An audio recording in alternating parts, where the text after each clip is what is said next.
ओम शांति।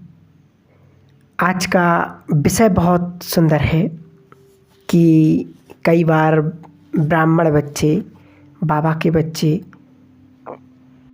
ये सोच लेते हैं कि मेरे साथ ही ऐसा क्यों, मेरे साथ ही ऐसा क्यों हो रहा है।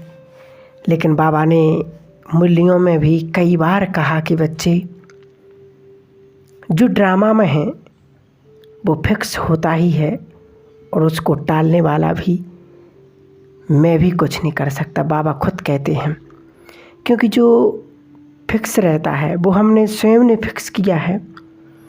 तो इसके ऊपर एक बहुत सुंदर, पहले हम एक उदाहरण समझेंगे एक कहानी के माध्यम से, फिर उसके बारे में बात करेंगे। तो एक बहुत सुंदर कहानी है कि एक बार भगवान विष्णु गरुड़ पर बैठकर कैलाश पर्वत पर गए। तो द्वार पर गरुड़ को छोड़ करके और खुद शिव से मिलने के लिए अंदर चले गए। विष्णु जी गरुड़ जी को द्वार पर छोड़ करके और अंदर खुद शंकर जी से मिलने के लिए चले गए। तब कैलाश की अपूर्ण प्राकृतिक शोभा को देखकर गरुड़ मंत्रमुग्ध हो गए कि तभी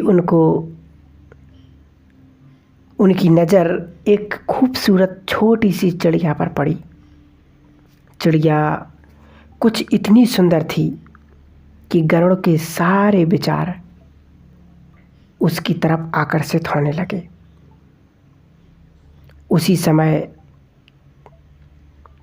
कैलाश पर यमदेव पधारे, यमदूत जिसे हम कहते हैं।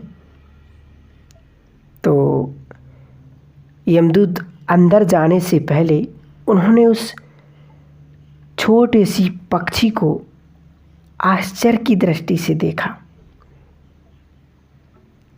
गरुड़ समझ गए कि उस चिड़िया का अंत निकट है और यमदेव कैलाश से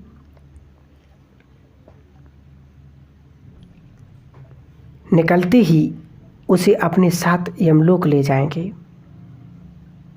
गरुड़ को दया आ गई कि इतनी छोटी और एक इतनी सुंदर चिड़िया को मरता हुआ नहीं देख सकते थे।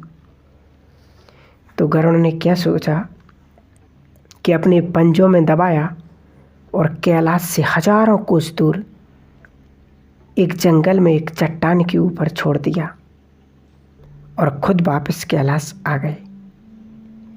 आखिर जब यमदेव बाहर आए तो गरुड़ ने पूछ ही लिया कि उन्होंने उस चिड़िया को आश्चर्य भरी नज़र से क्यों देखा था। तो यमराज बोले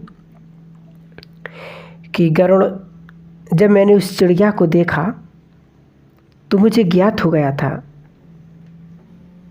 कि वो चिड़िया कुछ ही पल में यहाँ से हजारों कोस दूर एक नाग के द्वारा खा ली जाएगी। परंतु मैं ये सोच रहा था कि वो इतनी जल्दी इतनी दूर कैसे जाएगी, पर जब वो यहाँ पर नहीं है तो निश्चित ही मर चुकी होगी। गरुड़ समझ गए मृत्यु को टाली नहीं जा सकती, चाहे कितनी भी चतुराई हम कर लें। तो वास्तव में देखो कितनी गहरी बात है कि उन्होंने तो अच्छा सोचा गरुड़ ने कि क्योंकि यमराज जिसको देख लेते हैं उसको लेकर ही जाते हैं। तो उन्होंने सोचा कि ये चिड़िया अब नहीं बचेगी, इसलिए क्यों ना मैं इसको बहुत दूर छोड़ कर आऊँ तो फिर शायद बच जाए। लेकिन जिसकी जहाँ पर लिखी होती है, जिसका जहाँ पर घटना घटनी होती है वो वहाँ पर ही घटती है। हम कितनी भी कोशिश कर लें, आज नहीं, अगर कोई व्यक्ति अचानक गाड़ी से जाता है और कहीं पर एक्सीडेंट हो जाता है और किसी कारण वो उसको मृत्यु प्राप्त हो जाती है, तो हम क्या कहते कि आज हमने उनको मना किया था, लेकिन फिर भी नहीं वो माने। अगर मान जाते तो शायद वो बच जाते, लेकिन वास्तव में ऐसा नहीं है। क्योंकि जिसकी जहाँ पर लिखी होती है तो कोई ना कोई बहाना लेकर ही वो चीज़ घटित होती है।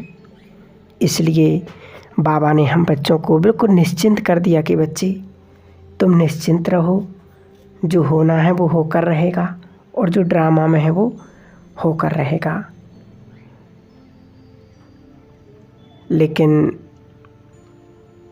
क्योंकि ये ड्रामा का चक्र बड़ा गुहे और बड़ा गहरा रहस्य है इसका, जिसने इसको समझ लिया वो ना कभी उदास होगा ना वह परेशान होगा। तो हम निश्चिंत रहें और अपने पुरुषार्थ को तीव्र बनाते चलें और भगवान को साथ रखते रहें हमेशा कि बाबा मेरे साथ है, फिर बस मेरे साथ जो होगा वो अच्छा ही होगा, कभी बुरा नहीं हो सकता है। इसलिए अपने पुरुषार्थ पर ध्यान दें, क्या कौन क्या कैसे कह रहा है इन सभी बातों को छोड़कर, क्योंकि आज सबसे बड़ी दुनिया में जो चीज़ चल रही है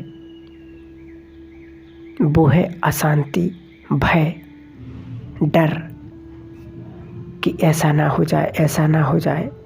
लेकिन निश्चिंत रहें, सब कुछ वैसा ही होता है जो ड्रामा में फिक्स है। जो हमने किया है उसका फल हमें ज़रूर मिलता है। अच्छा किया तो अच्छा मिलेगा, बुरा किया तो बुरा।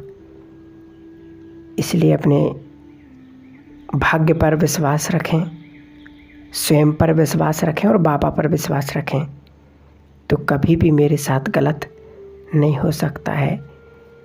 ये हमारा स्वयं का अनुभव और जो बाबा कहते हैं मूल्यों में, उस बात का अनुभव, उस पर विश्वास। तो निश्चिंत रहें और अपने पुरुषार्थ को आगे बढ़ा। तो इस कहानी से हमें यही सीख मिलती है कि जो होना है वो होकर रहेगा।